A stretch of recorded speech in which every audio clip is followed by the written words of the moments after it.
I grew up in a small community in southern Bavaria, Germany. There were only 8 other kids in my age group, so the school had to slap together several classes into one. This was the countryside, where people had to band together to clear the streets in the winter.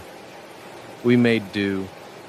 I remember the day I left to study at the university. We had to cover the road in pine branches and gravel to get some kind of friction, as the car tires kept sliding on the ice. 3 of our neighbors were out there, all helping to push and cheer. I barely made it to the train before the doors closed. By some strange twist of fate, I ended up next to a girl from the class above me, Alice. Alice came from a big family, 8 siblings, none of them born more than a year apart. You'd be excused for mistaking one of them for another. But Alice was special. Every girl wanted to be like her, myself included. Not only was she pretty, but she was ambitious, brilliant even. She could talk her way out of everything. People were lining up to help her with whatever project she made up. She was the most likely of us to succeed, according to, well, everyone. I ended up next to her on the train. We barely knew each other. We had never really talked, but we were heading for something greater, and we wore our nerves on our sleeves. And there was one curious detail we had in common: our necklaces. It was a small amber-colored stone encircled by a silver disc marked with 12 distinct notches, like a clock, or the months of the year. I noticed it, and Alice did too. "We got the same one," she said. "Where'd you get it?" "I think Emma makes them," I said. "She tricked my mom into buying one." "Weird how Emma doesn't wear one of her own." "They're kind of dumb." I just blurted it out, but it got a laugh out of her. Alice always seemed so composed, but for that one moment she was just like me.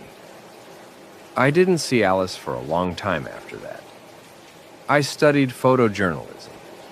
I wanted to be the next Niedringhaus or Kempkins. I fell in love with my camera and a man, and moved to the big city to live a metropolitan life.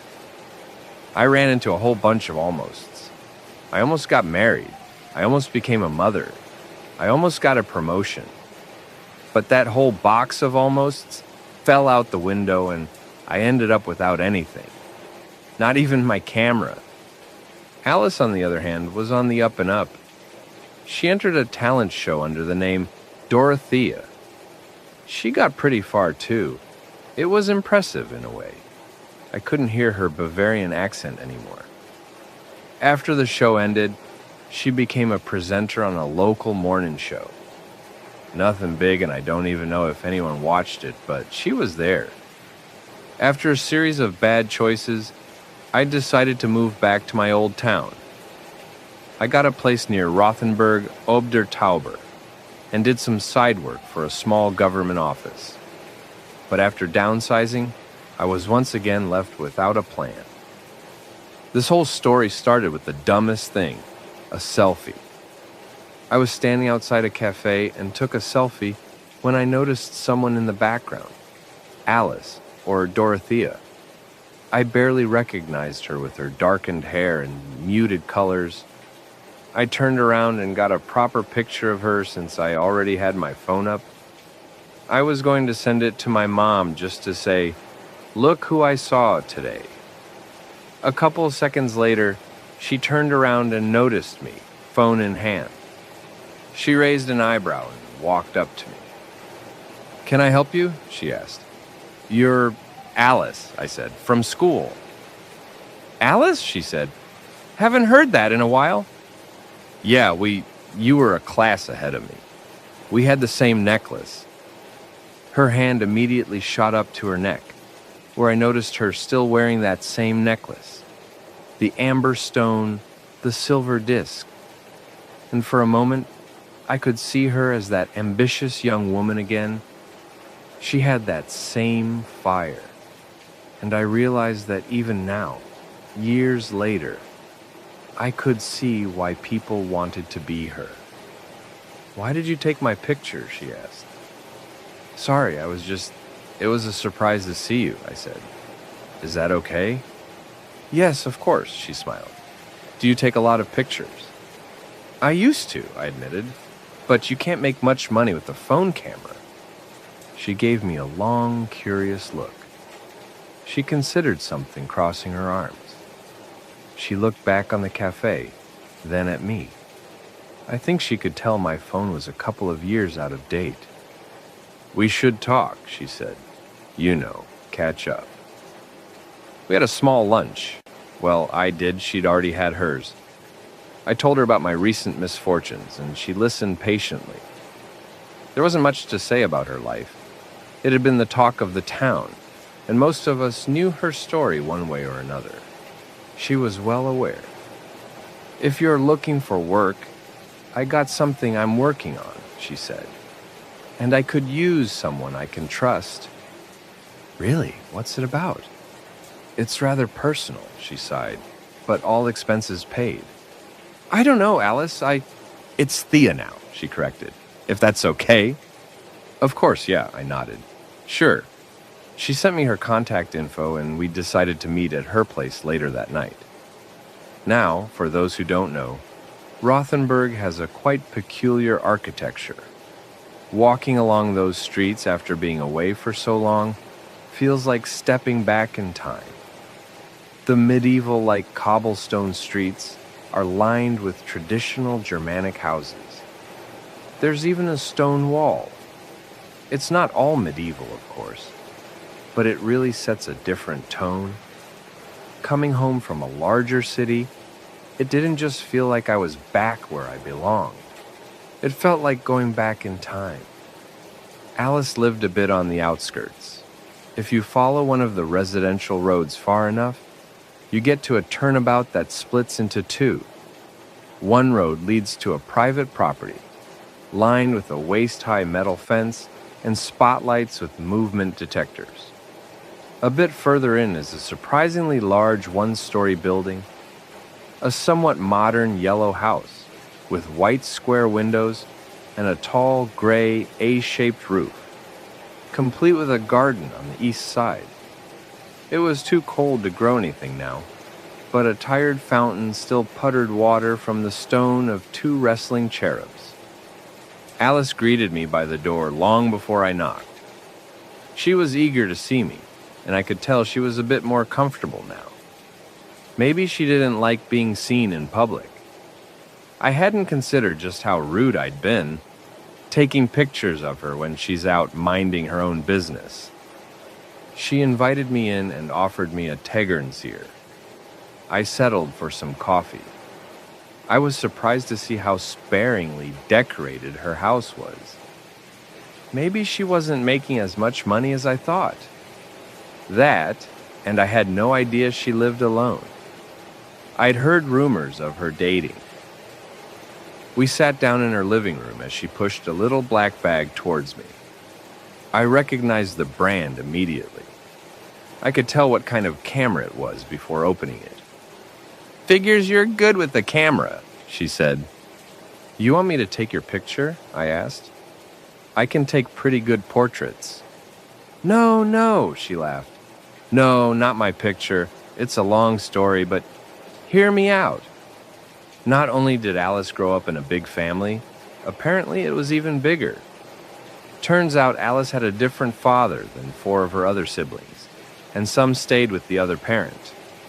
All in all, it was a group of 12 kids, some whom she grew up with, some which she didn't. "I moved back here to reconnect with that side of the family," she said. "I only learned of them recently." "Must have been a shock," I said, "and I can't imagine." "And that's only half of it." She grabbed her coffee cup and put it to her lips, but it burned her. She put it down, keeping her composure. "Apparently, I have a twin sister," she continued, "and she lives around these parts." As Alice explained it, her sister had been forced to stay with the father as part of a divorce settlement. But she didn't know her name, and thought she might have gotten married, thus changing her last name. She'd contacted city officials and everyone in her family, but to no avail. The only lead she had was that this woman, her twin, still lived somewhere in the region. "I think she works in a bakery or a cafe," Alice continued. "A friend of a friend swore they saw her at a booth at the Christmas market."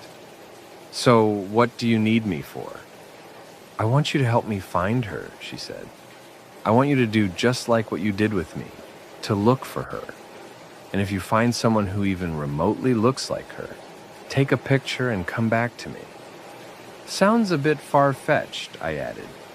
"There's a lot of bakeries and even more cafes." "I will pay you very generously," she said. "All equipment, gas, anything. I just need an eye out there so I can focus on other things without feeling like I'm abandoning the idea of her." She took my hand, and I saw the necklace jingle back and forth. There was an honest plea in her voice, but then again, she was media-trained and an aspiring actress. "I don't care if it's just a glimpse," she continued. "I just want to know she's real." We worked out the details over the next few days. I was given whatever equipment I asked for. The only thing she insisted on was that I keep all pictures, no matter how bad they were. That, and that I didn't approach this woman.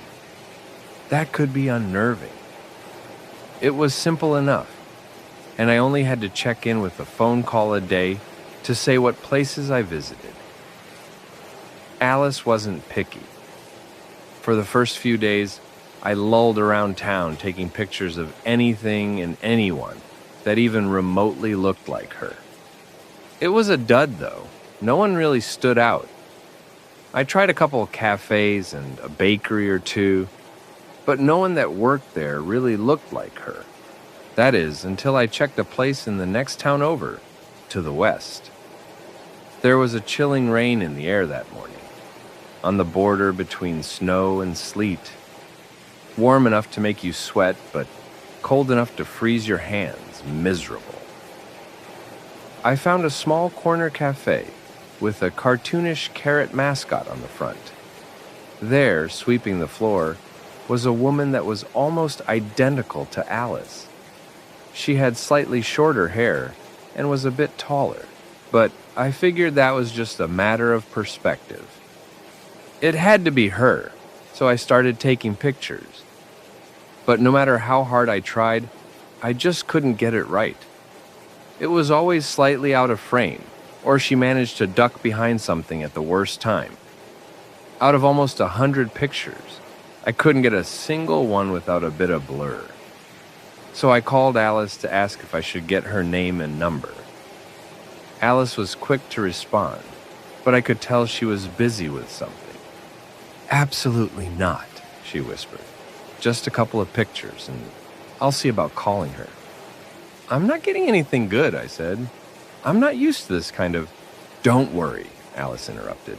"Just get what you can and meet me tonight." Coming back to Alice's place, I was eager to share my findings. She offered me a Tegernseer, but I settled for a coffee again.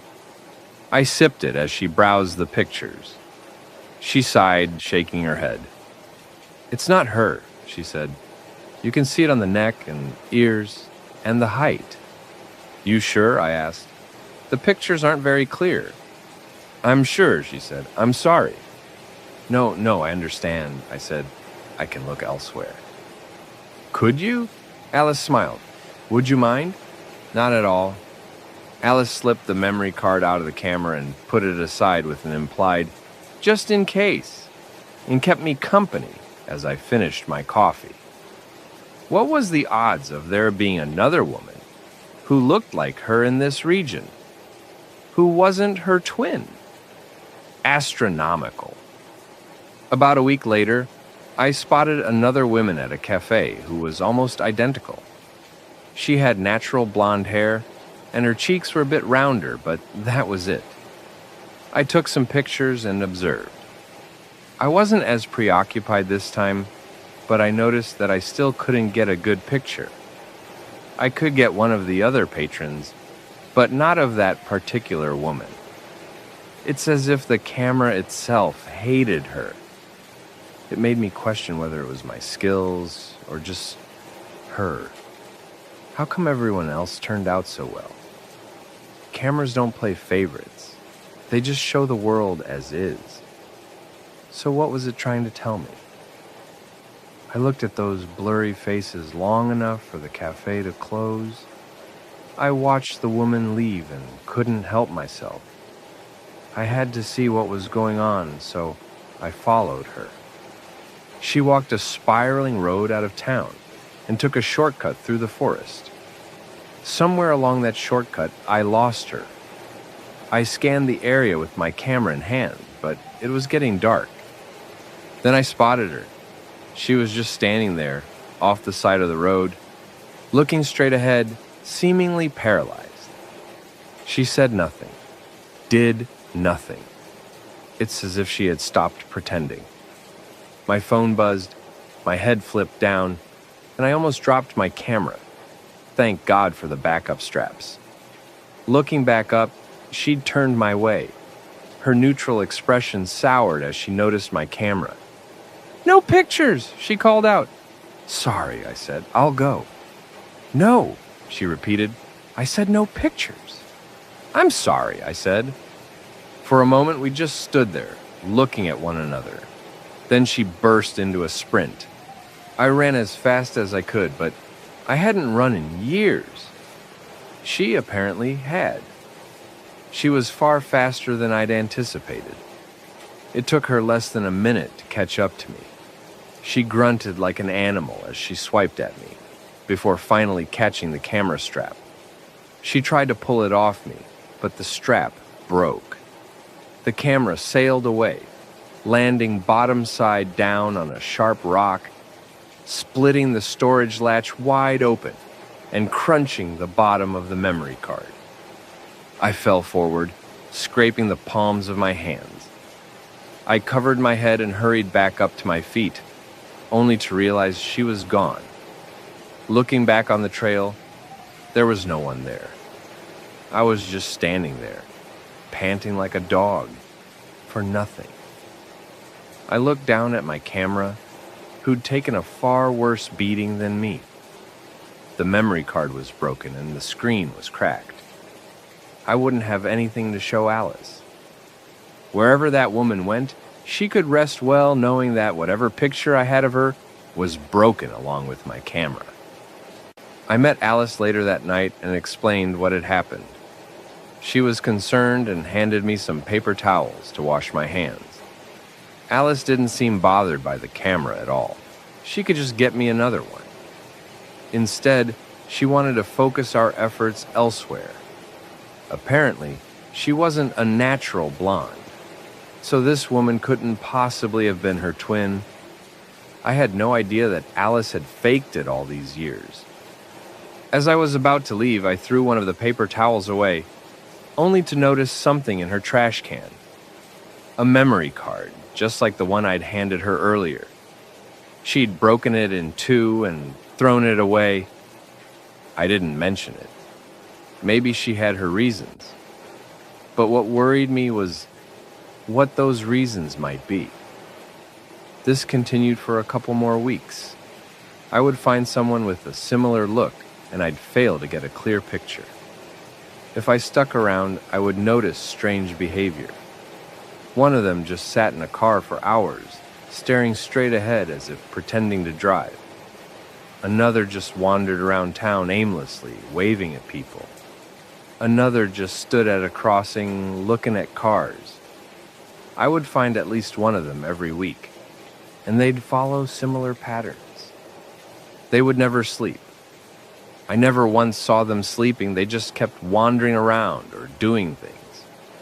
They hated being photographed, so I kept well out of sight and kept my phone muted. They never seemed to talk with people for long.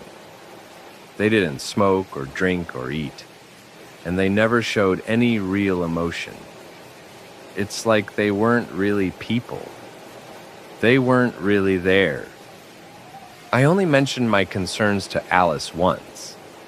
You seem to have a lot of doppelgangers, I mentioned. I've never considered how many people there are who look like you. Don't use that word, she murmured. Excuse me. I told you, she repeated. Don't use that word. It's an ugly word. I was just making an observation, I said. Well, make a better one, she sighed. I'm not here to entertain your imagination. All the while, she didn't raise her voice. She didn't lose her composure.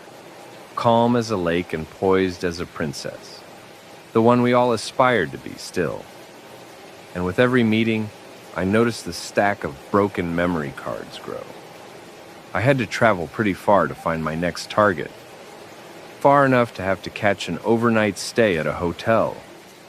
I'd been looking at various bakeries all day when I returned to the hotel, stopping briefly in the lobby to brush the thick rain from of my eyes. That's when I heard a voice. Don't tell me, the voice said. Do I know you? I turned around. It was a woman with short, curly blonde hair and far too much eyeshadow. She had a jolly face, underlined by her well-trained arms. It took me a couple of seconds to connect the dots. She wasn't an exact copy, but I could tell she had a lot of similarities to Alice. I met you on the train, she smiled. We had the same necklace. I just looked at her, flabbergasted. There was no way she could have known that.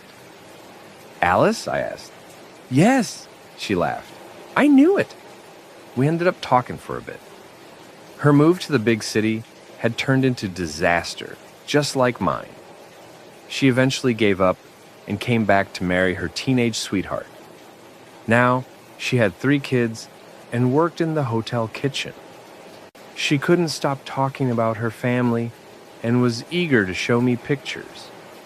She had 100 questions, and I tried to answer them all. We talked for hours. There's no doubt in my mind that this woman was Alice. She knew everything about our time growing up, the teachers we had, the rumors and fates of those we used to know. She offered me a pastry from the kitchen, free of charge. We had 2 each. Before we went our separate ways, I asked her for a picture. She didn't mind at all, and asked me to send it to her. It came out perfectly. I just wish I still had that necklace, she sighed. It got stolen years ago. It was funny in a way. She didn't turn out the way I thought she would, but I still envied her. Even there and then, I could see people wanting to be her. What a joy of a person. Going back to my hotel room, I sat with my phone in hand, considering my options. Dorothea would want to know this, but how would she react? She'd been rigid about me not talking to the twin. I was just supposed to take pictures. Besides, this woman wasn't her sister. She was outright claiming to be her. Someone wasn't telling the truth, and I wasn't seeing the whole picture. And maybe that was the answer. A picture tells 1,000 words, and maybe I hadn't looked close enough. Looking back at that first picture I took of Dorothea, I noticed something in her expression. When she turned around, she wasn't flustered or curious. She was scared, terrified even. That expression wasn't of someone who'd been surprised. It was of someone afraid to die. I turned my concerns in and out, and one word kept coming back to me. One word that she didn't like. Doppelganger. The people I'd taken pictures of never ate, drank, or slept. And thinking back on it, I'd never seen Dorothea do those things either. At the cafe, she claimed to have just eaten. Every time I'd been at her place, she'd either put her coffee aside or drank nothing. In fact, that would explain why she always had the same bottle of Tegernseer to offer.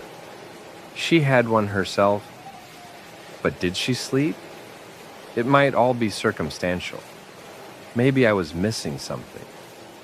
But as I turned the picture of the real Alice over and over in my hands, the thought dawned on me like a spike of ice running down my spine. I might not have talked to a real person.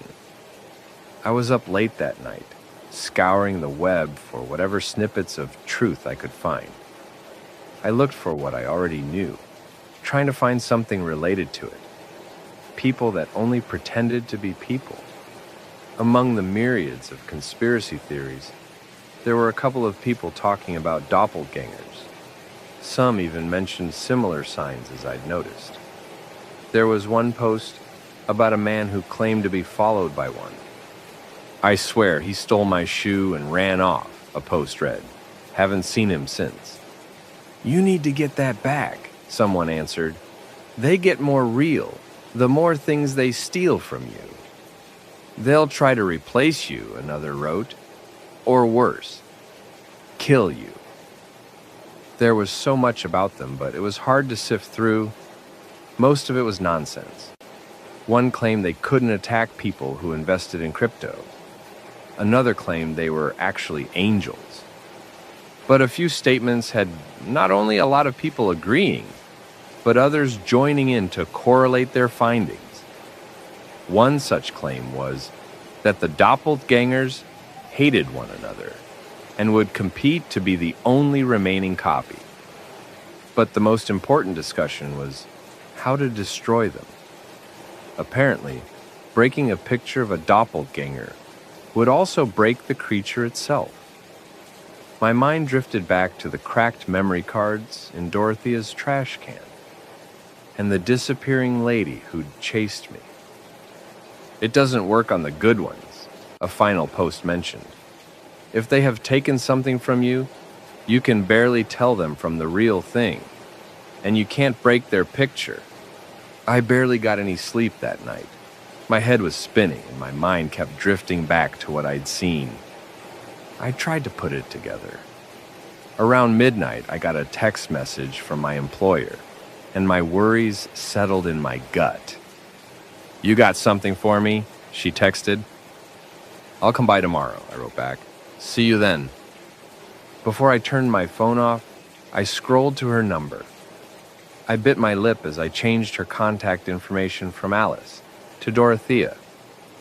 I didn't know what to expect when I came to see her the next day, but I had my eyes open. She stood in the doorway as always, welcoming me.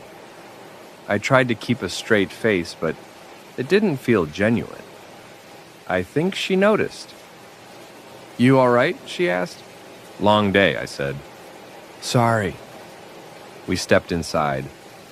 No wonder the place looked so pristine. She wasn't using it. Some of her kitchen appliances still had protective plastic. Her bed was in perfect order, and I could tell there was a thin layer of dust on the bedside table. Dorothea offered me a Tegernseer, but I declined. I declined the coffee, too. She raised an eyebrow at that as we sat down in the living room. So, she said, what have you found? I think I found the right one, I said. The picture came out perfectly. She didn't really look like you, though. Really now?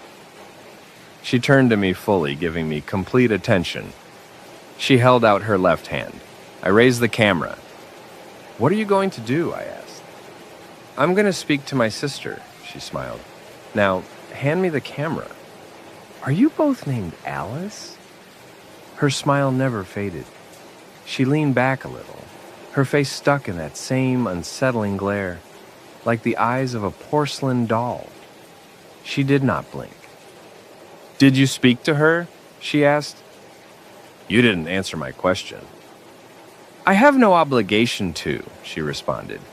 You work for me. You're nothing like I remember you, I said. Isn't that strange? People change, my friend.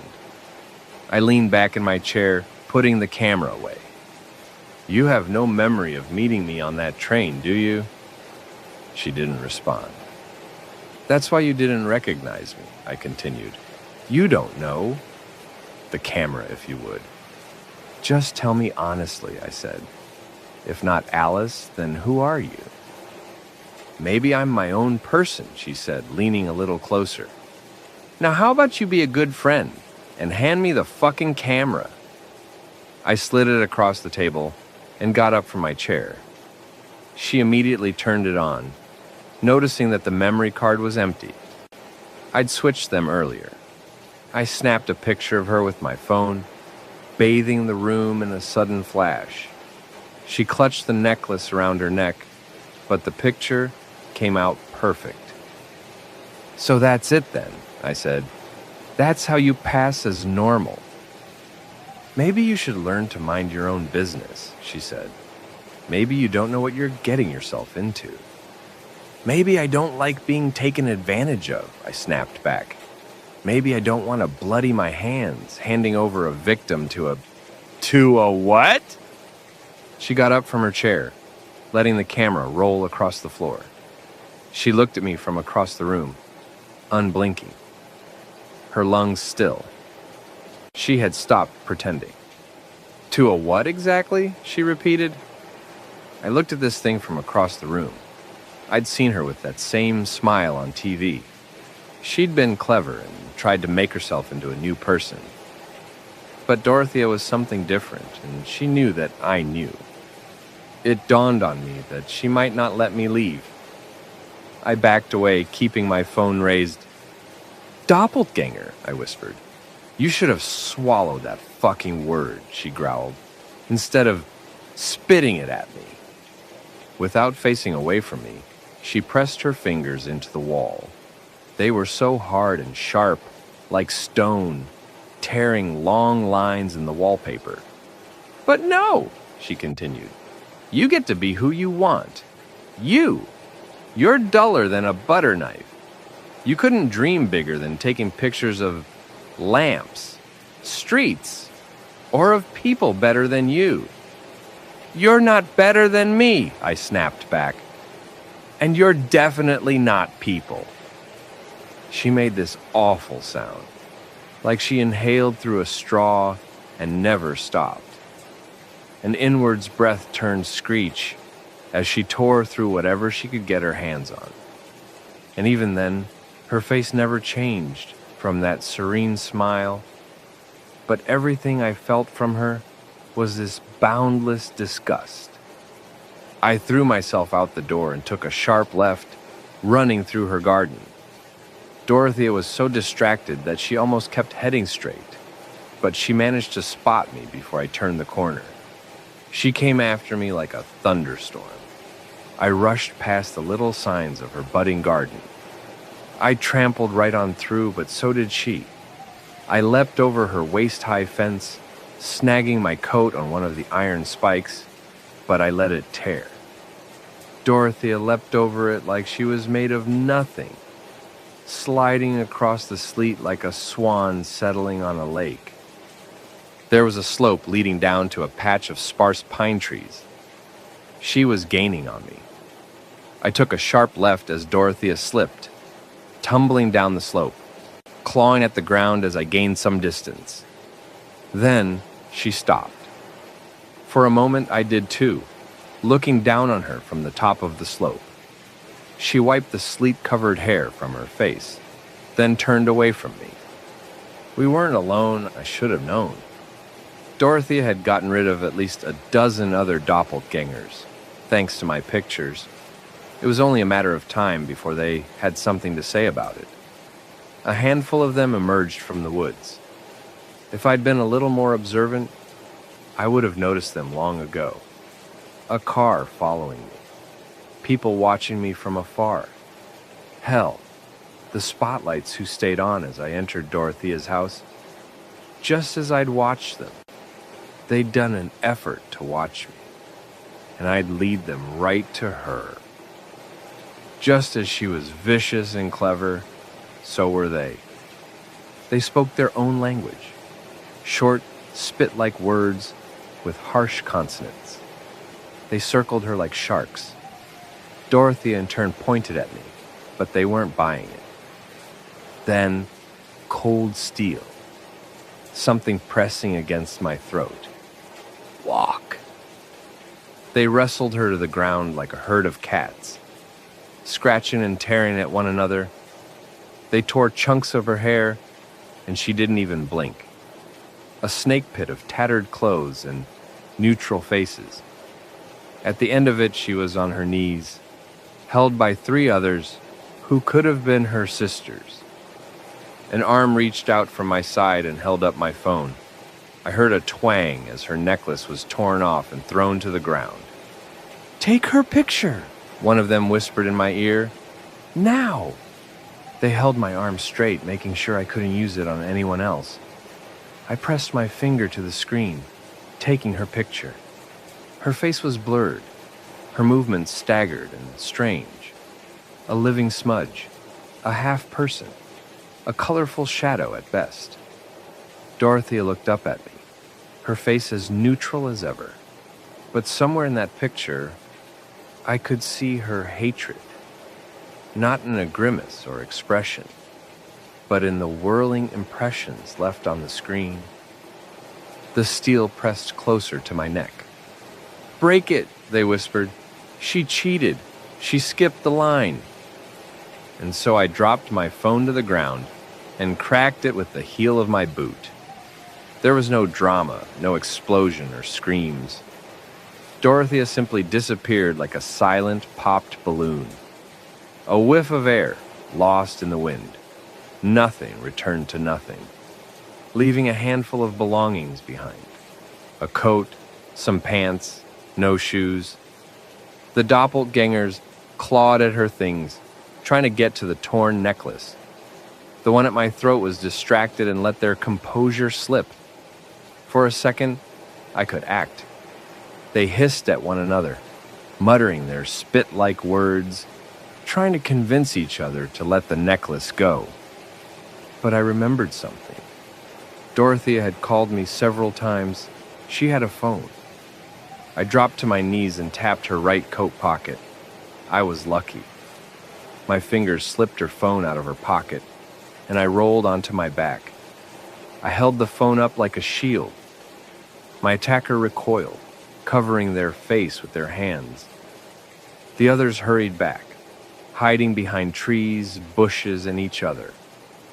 I held the phone towards them, hoping they wouldn't realize I hadn't unlocked it, that I couldn't take their pictures, even if I wanted to. My heart was hammering so fast, hoping against hope that they wouldn't figure it out. I got you all," I said. "I got you all, and I can break this." They said nothing, little shrieks as they lowered their heads, leaning forward like playful cats. "You think you can break it before we get you?" one of them whispered. "You think so?" another chimed in. "Are you sure?" I stepped forward and they recoiled. It was all talk, but a few of them were moving away, circling me. They wanted to find an angle. Even if they didn't attack, they might notice that I wasn't recording. I had to act fast. "I'm keeping this," I said. "And if I see any one of you, I'm breaking it. I'm walking out of here. We'll never talk again, and no one dies." There was no response. I backed away, watching their dull faces peeking out from behind the trees. Spit and hisses at one another, like snake bites turned word. They were discussing but not moving, and they let me go. Now, this was a couple of years ago. Some things have happened and some things haven't. Even today you might see Dorothea on TV. I've changed the name for anonymity, as you might have noticed. I think one of them stole something, or possible fixed the necklace and took her place. The real Alice still lives with her family. I've checked. She's okay.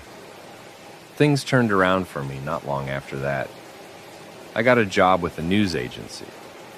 I think the new Dorothea had something to do with it, as it had come with a recommendation.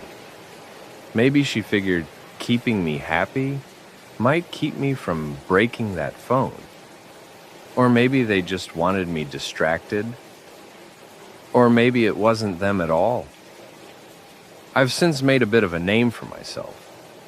Nothing big, but enough to get by. I've met a man and I've moved to a bigger place. We got a dog, and I can honestly say I'm happy. If anything, I can imagine others wishing they were me for once. But I wanted to share this story for a reason, and I think others need to pay attention too. About a month ago, I came home to a bouquet of flowers sitting on my doorstep. Mostly white roses, but a handful of blue sunflowers as well. And a little note. "I got one of your earrings," it said. It was signed with a smiley. As I turned around and looked across the street, I noticed someone looking back. It was almost like looking in a mirror. My hair, my nose, my smile. Like me, but a little bit different.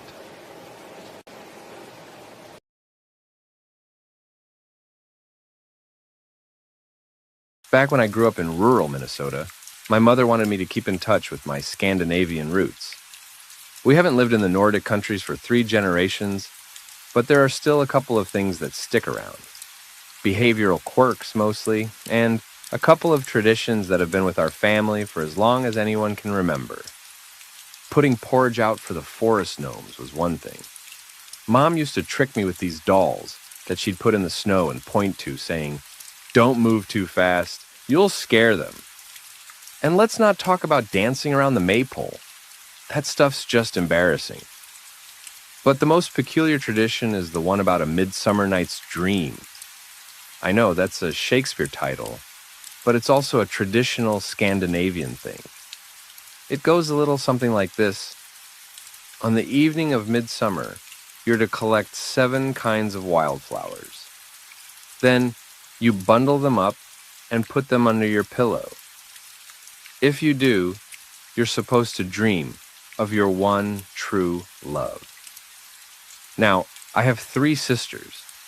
They were all about romance and predestination, and I couldn't have cared less if I wanted to. But every year they'd walk hand in hand, collecting wildflowers and putting them under their pillows. And since I was too young to wander off on my own, I had to stick around. That is, until they decided it was my turn. It was my oldest sister who made the call.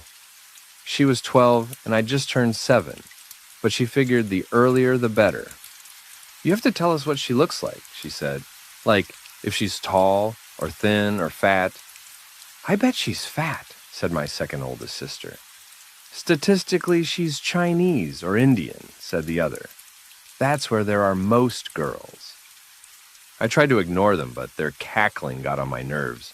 They gathered up some silky aster, blue-eyed grass, silver leaf, wild bergamot, blue sunflowers, and ground plum, but couldn't get a 7th one. They looked around but couldn't find one. I just wanted to go home, so I picked up the first thing I saw, sticking out next to a rusted-out barrel. "How about this one?" I said, holding up a yellow flower with a black spot. "That's a black-eyed Susan," said my oldest sister. "You're gonna marry a Susan," grinned another. "Little Susie, woo gonna love you who," sing-sang the last. I rolled my eyes so hard that they almost popped out of my head as they cackled and teased, putting my hair up in a bow. They bundled up the wildflowers and made me sleep with them under my pillow. I didn't notice anything strange at first. Just a night like any other. You have such vivid dreams when you're a kid, like everything just happens faster. You even sleep faster. But this was something else entirely. It wasn't just a dream. It was an experience. And the worst part is, I didn't even remember it. I just remembered it was bad. Really, really bad. It was so bad that I completely blocked it out. I don't even remember waking up. I just remember laying in the bathtub submerged in cold water.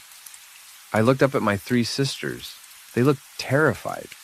My throat was hoarse, and I was wide awake, but I couldn't even remember going to bed. "Does it hurt?" my oldest asked.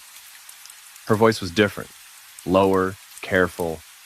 I shook my head. "No," I said. "I'm okay." "It sounded like it hurt," she continued. "Like it really hurt. I think it was a bad dream." "Was it her?" asked my youngest sister. Did you dream of her? I couldn't tell. It was just a dark space in the back of my mind that made my pulse shiver when I thought about it. And yet, I knew the answer. Yeah, I said, it was Black-Eyed Susan. Now, I've been teased by my sister my whole life. But they never teased me about Black-Eyed Susan. They'd never seen me like that. I'd woken up screaming at the top of my lungs, rolling around on the floor. They thought I was having a seizure. They took me to the bathroom while my mom called an ambulance. We didn't talk much about it. They never had me checked for epilepsy, and I was perfectly healthy otherwise. They talked a little about it being some kind of allergic reaction, but I'd never seen a reaction like that. Over time, we came to this unspoken conclusion that those wildflowers gave me the worst nightmare of my life. And in that nightmare, I saw my one true love, Black-Eyed Susan. I wouldn't think much about that night over the years to come. It became this distant memory, like your first cold. But every now and then, particularly around midsummer, I would try to remember what that dream had been like, and something inside me would sink into this bottomless hole in my chest. It teased me. I could concentrate and I'd see it, but I didn't want to. To have forgotten was a blessing, and I knew better than to challenge it. But it's a weird headspace to live in. To have concepts such as true love and marriage so closely associated with trauma, especially since all other couples in my life were perfectly fine role models. My mother and father were an extraordinary couple, and while my sisters had some dating life drama, nothing bad ever really happened to them. So as I got into my teenage years, I didn't want to chase girls and flirt. I didn't want to fall in love. I joked about it a lot, but the feeling of meeting my one true love felt like throwing my soul down an endless pit. I tried to rationalize it away. It was just a stupid phase, a quirk. It became like a fun party story to tell in my late teens. It was funny in a way, saying I used to believe in such things, but there was an asterisk stuck to that story every time I told it. A little white lie. I never stopped believing in it. It started to really bother me when I was about 17. At that point, I'd been in short relationships and I'd been in love. But I couldn't stop thinking that it wasn't real. That true love was out there, and that it was terrifying. Something that would make my heart sink into my stomach. So I decided to just bite the bullet and try the whole thing again, to face my fears. So that midsummer, I put together 7 types of wildflowers again, ending with a Black-Eyed Susan. As kids, we're very good at handling pain, or at least we're resilient. We have time to heal. But when you're 17, it hits differently. When I went to bed that night, I had cold sweats, and I couldn't stop thinking about what was waiting behind my closed eyes. Would there be a reaction at all? Or had I wasted all this time being anxious about nothing? I closed my eyes and tried not to think about it. I counted down from 100, then 200. I twisted and turned, trying to get the sweaty covers to stop sticking to my skin. At the slightest stretch, my eyes would pop open. I'd get this ache in my face from trying to keep them closed. But after hours, something clicked. My muscles relaxed, and I caught a whiff of the flowers from under my pillow. And something inside me screamed at me to turn back, to open my eyes, but it was too late. It felt like looking at the bottom of a pool, but straight ahead. A reflective shimmer, ethereal but physical at the same time, like a night sky that you can push your hands through. I fumbled with my hands, trying to find something to hold on to. There was this swirl in the back of my head, like having a large drink on an empty stomach. Something reached for me and touched my fingertips, something as hard as fingernails. It poked and prodded me from different angles. A strange voice seeped through me, neutral, genderless, and with an unusual pronunciation. "Where have you been?" it asked. I tried to regain my footing, but there was nothing to hold on to, just these protrusions from the dark. Finally, I felt myself slowing down, a steadiness, control. Something came out of the dark, eyes so black that their head looked hollow against the night. A vaguely human skull connected to an infinite mass, like a broken flower growing out of cracked concrete. Muscle and vein, contracting and compounding at every angle. Ripples of flesh with every offset heartbeat. It's been so long. Something wrapping around my ankle, tightening. Come home. My eyes snapped open, but I wasn't awake. I could feel her wrapped around my ankle. I pulled away the covers and watched my foot turn blue. It was bending, and I felt nothing. Then the bone snapped. I've never experienced something like that. I've never broken a bone. And experiencing a tremalleolar fracture in the comfort of your own bed is inhuman. It hurts so bad, you lose bladder control. And I couldn't do anything but to fall out of bed and writhe on the floor. But the pain wouldn't go away. I just screamed. I tried to reach for my phone, but it's like it refused to let me reach it. A neighbor heard me. Help came. It would take time for the leg to heal, but bones mend all the time. But true love doesn't. I pushed the thought of love and marriage out of my life for over a decade. I would shy away from coy smiles and flowery laughter. Some people thought I had a problem with my sexuality.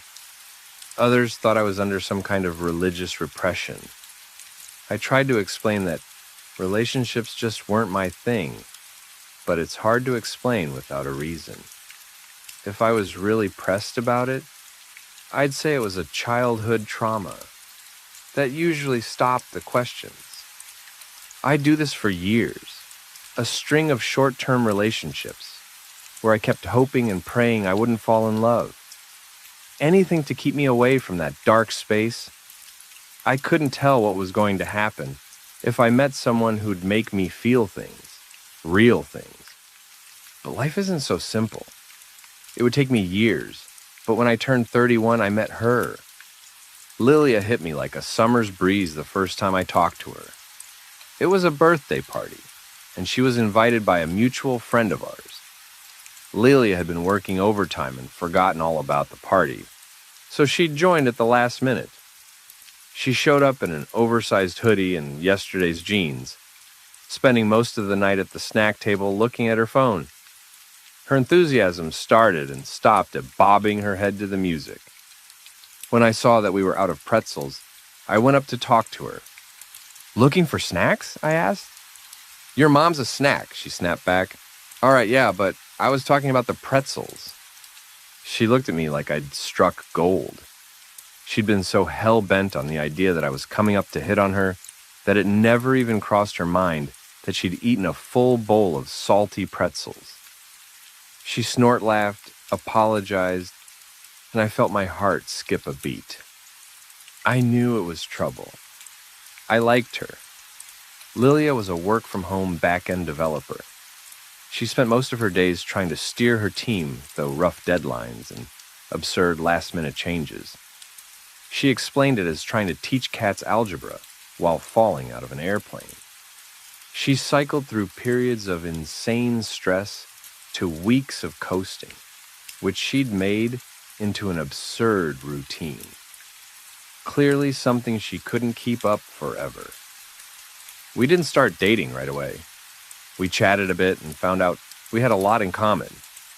She'd been dating this one guy since she was 14 years old and had only recently turned single, so she wasn't eager to get back on the market. She didn't mind my vague trauma. She just liked being around me. I think our friends realized we were dating long before Lilia or I did. We just spent time together until one day when we didn't want it to stop. Still, I couldn't help but think of black-eyed Susan. No matter how soothing Lilia's snores were, I could still lay awake at night. There was a warmth in my chest as I imagined the smell of wildflowers from my pillow. an ache in my leg where I could touch the scars.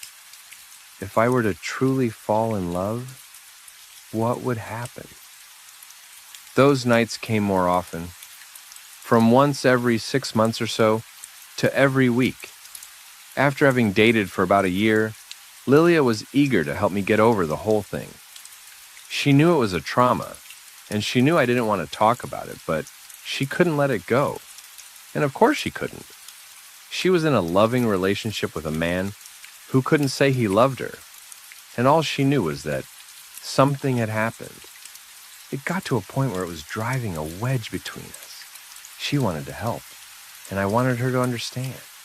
And I could only think of one way to show her. I had to do it again. On midsummer, we went outside to pick flowers. Lilia was excited, but her smile faded when she felt how serious I was. I did what I'd done every other time. I picked 6 types, and a final flower would pop out of nowhere. And of course, it'd be the black-eyed Susan. I bundled them all up.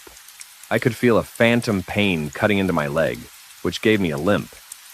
"So, what are these for?" she asked. "For sleep," I said, "and I'm going to need your help." "Sure, yeah, whatever you need. If it looks bad, I need you to wake me up." "How do I know if it's bad?" I shook my head and took her by the hand. "You'll know." I did some preparations. I had gauze and painkillers. Lilia was prepared to call for help if necessary. She still had no idea what was going on, but I could tell she was nervous. Then again, so was I. Problem was, I couldn't sleep. I just lay there, and she watched me. After about an hour, she crawled up next to me. She knew it was something that happened when I slept, but she wanted to calm me down. "I need you to see this," I said. "It's okay," she whispered. "Go to sleep. Promise you'll keep watch." "I promise." I didn't turn my head to look. I trusted her. So I closed my eyes, let my breathing slow, and felt my head fill with the smell of wildflowers. It was like waking up again, a mild tingle covering my body, like being draped in spider webs. I blinked and blinked, but it was all black. A long, drawn-out breath echoed like a field of sighing flowers. Beautiful. A growth coming out of the dark, translucent, like living glass, hardening into soft marble. A woman, dragging her legs through the night, like she was trudging through a swamp. She grabbed me by the hand, pulling me along. It felt like I was carried through a current. I could see the bedroom from above. I lay there, and Lilia was sitting next to me. I can't really explain what it felt like. Sort of like watching your reflection blink. I could see her struggling to stay awake, nodding on and off. She was trying so hard. "Is that what beautiful looks like?" Black-eyed Susan asked. "I don't even know what you are," I said. "Of course you do," she said. "I am your one true love." The words slithered, a drawn-outs poisoned the air. I tried not to look at her. It was like the opposite of staring into a sun. The light in your eyes begin to die, and you can feel yourself grow colder, slower. "You can't be," I said. "It's impossible." "But I am," she said. "You love me." She turned her attention to the room hovering in front of us. I could see little tendrils creep under the furniture, reaching for Lilia and me. Long, finger-like limbs in layered scales, bending at painful angles. One pulled down her phone. Another moved a chair. 2 of them struggled to move the bed. "What are you doing?" I asked. "Passing the time." One of the tendrils closed around my stomach. There was pressure, like someone tightening a belt. It cut into my hips. Before the pain, I could feel a slight pop. "If you love me, why are you hurting me?" I asked. "How else are you going to get used to it?" she asked back. "Get used to what?" She turned to me, breath reeking of ammonia with every spit of a word. "Us." A hand closed around my neck. My eyes flung open. I couldn't breathe. I couldn't feel my legs. I flailed with my arm, reaching for Lilia. She got out of bed only to find that her phone was gone. "What's wrong?" she asked. "What's happening?" She had to cover her mouth when she saw my neck. She grabbed my arm, but the moment she did, something took hold of her. In the corner of my eye, I saw her getting pulled into the other room, clawing at the carpet with a terrified shriek. My left arm rose out of the bed, as if carried by an unseen string. Two of my fingers popped out of their sockets, like a painful countdown. I couldn't scream. I could barely think. No oxygen. Lilia came running back and grabbed me. She pulled on my arm and something let go. I fell out of bed, gasping for air as she cradled my head in her arms. I could see color returning to my hands as two fingers turned purple. I didn't feel a thing, but I would in a couple of seconds. "Hold on," Lilia said. "Hold on." Her phone was gone. She bandaged my fingers and tried to keep them straight. "I'm sorry," I gasped. "I'm so sorry." She just shook her head, trying to process what had happened. There were no words. We just stayed there on the floor. But I could see something in the corners of the room, little quirks and shades. Something was waiting for me to let my guard down. "What's hurting you?" she asked. "What is it?" Something broke in me as I swallowed my words. But Lilia deserved the truth. I think she loves me. Over the coming weeks, I tried my best to explain. Lilia was terrified. She'd never seen anything like it, and there was no explanation that could settle her nerves. It's one thing to know someone you care about has trauma, but it is another thing entirely to experience something impossible. That can make or break you. But Lilia didn't break. She started asking questions. Why was I targeted? What was this thing? What did it want? But things were getting strange. It's as if thinking about Black-Eyed Susan brought her closer to us in a physical, literal way. Like we were building towards something. I would spot movement in the shadows. I'd notice furniture out of place and hear creaking doors in the middle of the night. And of course it had to be her. She was playing with me. Lilia would stay up at night reading about various Scandinavian traditions. The cast iron scissors under the pillow, the midsummer pole, the year walk, trolls, elves, dwarves, and gnomes. She gave me lists of things to ask my parents about, to see if our family had been targeted by something ancient or evil. But weeks would come and go, and we wouldn't be anywhere close to an answer, and the shadows would grow longer. Things would disappear.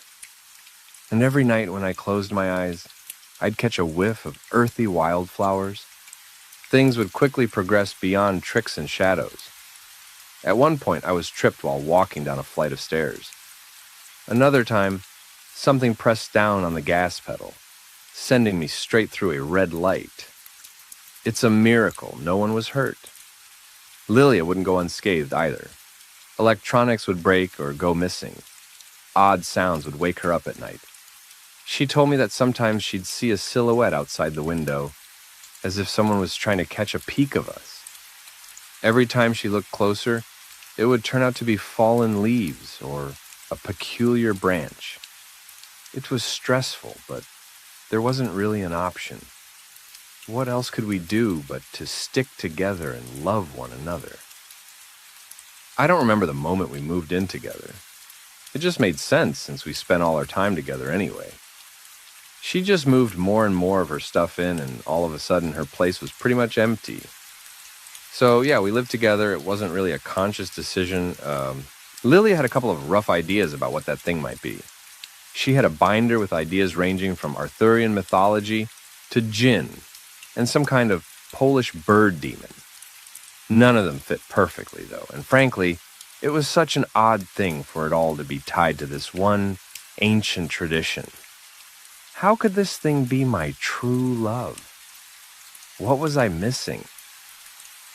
We figured it had to be something connected to that very first night back when I was a kid, when they had to put me in the bathtub to wake me up. For a full year, all we did was try to make it to the next day. It affected pretty much every aspect of our lives. The way we slept at night, the way we cooked, the way we did our laundry. There'd always be something messing up the rhythm of the day.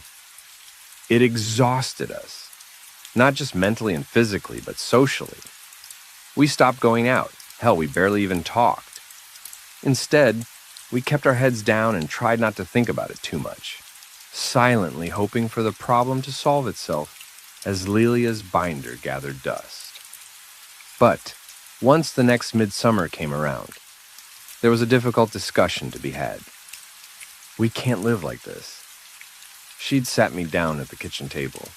The light bulb had burned out somehow, despite only being 2 weeks old. "I'm sorry," I said. "I wouldn't blame you if—" "I'm not going anywhere," she said. "You know that." "So what do we do?" She looked around. The kitchen faucet was leaking again. "I suppose we ought to try something," she said. "You got any suggestions?" "She could kill us," I said. "We can't go there. Maybe we don't have a choice." I just sat there in the dark, counting the seconds.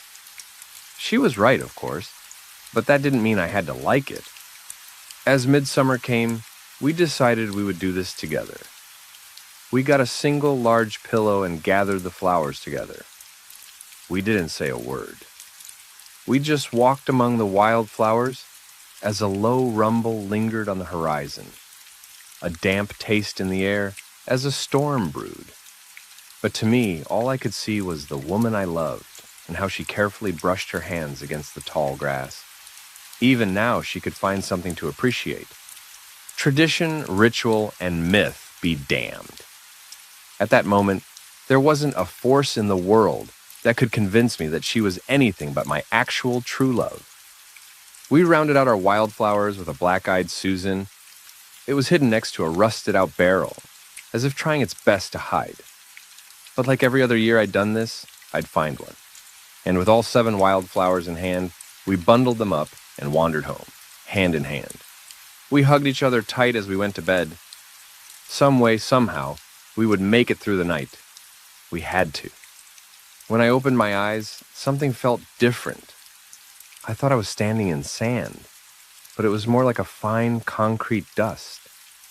The moon covered most of the night sky, but I couldn't see any stars. There were black trees in the distance, leafless and skeletonized by years of thirst. Along the horizon was a single large tree, tall enough to almost reach the moon itself. An apocalyptic vision, if anything. "Who are you?" A melodic voice, kind but unsure. I turned around. "Lilia?" My first thought was that she looked taller, but that wasn't it. She was the same as always. It was me that had gotten shorter. My hands were smaller. I looked down at the 7-year-old version of myself, still dressed in my most comfortable childhood jammies. Lilia didn't really sound any different, but a child's ears hear things in other ways. She had the most beautiful voice. "It's me," I said, somehow. "You're really cute," she smiled, "but I don't get it." "I don't either. Maybe we're not supposed to. Maybe." We wandered down a trail hand in hand. There was no one around. No wind blowing through dead plains, no birds in the sky, no chirping cicadas, and no rustling leaves, just feet on dust. "There's no one here," I said. "This can't be it." "Did we do it wrong?" she asked. "I don't think so. She's usually here by now." Lilia blinked, looking around. Then something dark settled over her eyes. "What if she is?" She let go of me and brushed her arms up and down in a self-hug, something she usually did when stressed. We wandered around for what felt like hours. Nothing happened. No one came to disturb us. It was just her, me, and nothingness. No black-eyed Susan, and nothing to tear us apart. "Does this mean you're my true love?" she asked. "I mean, I am dreaming of you." "That would make you mine too," I smiled. I thought that was occupied. I thought so too, but there was no one there to challenge that claim. We just smiled at one another. That had to be it. Despite it all, something good had to come out of this. But no matter where we went or for how long, nothing happened. We started to worry. We weren't waking up. We didn't get hungry or thirsty or tired. It was just this complete stage of emptiness. We would walk down forgotten paths for what felt like hours, strolling past sand-burnt concrete ruins. I don't know how much time passed. It might have been days, it might have been months. It was impossible to tell, and Lilia always had this amazing ability to make every moment pass by in a flash. She was impossible not to love.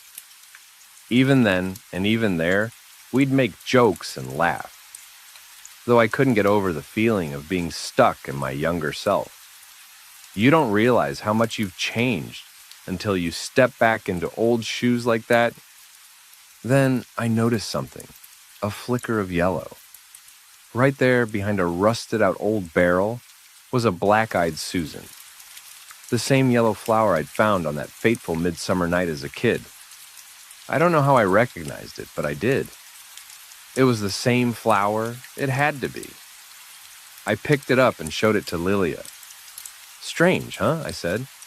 "Only one of these I've seen around." "I wonder what it does," she said. "You think it means—" Her voice cut out. The light warped in front of me, blurring like I was watching through a thin layer of rushing water. I could feel a tingle in my eyes. Lilia looked different. Further away. "Don't go!" she called out. "What are you doing?" "I'm not. I just picked this. I held it out and dropped it, giving her one last flower. We drifted apart. Something shifted. My head rolled back, and I felt this intense heat settling into my head. Then a coolness. Someone trying to lower my temperature. Young voices terrified. Lilia drifting further away, screaming at me to stay with her. Her voice goes from beautiful to desperate to something else. She would scream how much she loved me, and then scream at how much she hated me.